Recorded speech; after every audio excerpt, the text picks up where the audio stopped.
CM Gehlot सियासत के जादूगर कहे जाते हैं। इस बात पर एक बार फिर मोहर लग गई है। जिस अंदाज में सीएम गहलोत ने राज्यसभा का रण मैनेज किया, उसकी आज हर कोई उसकी चर्चा कर रहा है।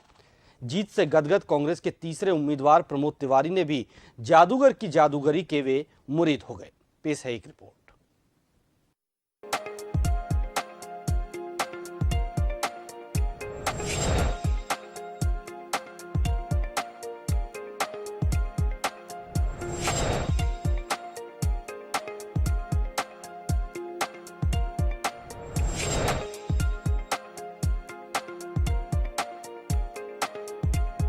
राज्यसभा चुनाव के रण में राजस्थान से कांग्रेस पार्टी के तीनों उम्मीदवार रणदीप सुरजेवाला, मुकुल वासनिक और प्रमोद तिवारी राज्यसभा का सफर तय करने में सफल रहे। इन सब के पीछे बड़ी वजह मुख्यमंत्री अशोक गहलोत की बेहतरीन रणनीति रही, जिसने इसे आसान बना दिया। यही वजह है कि जीत का ताज माथे पर सजते ही तीसरे उम्मीदवार प्रमोद तिवारी भावुक हो गए। उन्होंने जीतने के बाद मुख्यमंत्री अशोक गहलोत को धन्यवाद देते हुए राजनीति का जादूगर भी बता दिया। मुझे सिर्फ एक बात कहनी है, आभार सोनिया जी का, राहुल जी का, प्रियंका जी का, जिन्होंने हमें तीनों साथियों को यहाँ भेजा है। पर सुनते थे कि जादूगर हैं, पर जादू अशोक गहलोत का चल गया। जनता उन्हें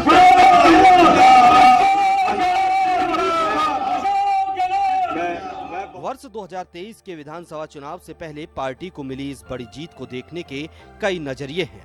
चुनाव की तारीखों के ऐलान के वक्त सवाल था कि कांग्रेस के विधायकों को तो मुख्यमंत्री साध लेंगे, लेकिन निर्दलीय और दूसरे दलों के विधायक क्या करेंगे। लेकिन मुख्यमंत्री गहलोत ने अपनी राजनीतिक सूझबूझ का परिचय देते हुए न केवल रूठों को मनाया, बल्कि बीजेपी की प्लानिंग को मात दे डाली। धौलपुर से आने वाली बीजेपी विधायक शोभा रानी कुशवाहा कांग्रेस के प्रमोद तिवारी को वोट दे गई। मुझे बहुत खुशी है, तीनों साथी हमारे बड़े साथी है, देश के बड़े नेता हैं। क्या सुरजेवाला जी का आप जानते, स्पोक्स पर्सन हैं। तिवारी साहब हमारे लखनऊ में 10 बार विधानसभा चुनाव जीते हैं।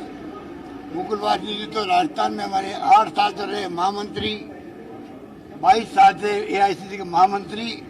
तो तीनों ऐसे नेता हमारे बीच में जीत के गए हैं। मुझे पूरा यकीन है कि जो समस्याएं हमारे राजस्थान की अलग तरह की है, विशेष रूप से ERCP की, तो ईस्टर्न कैनाल है, वो बहुत बड़ा मुद्दा राजस्थान में है।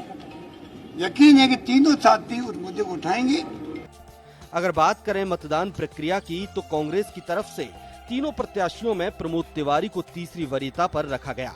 सीएम ने ये रणनीतिक फैसला लिया।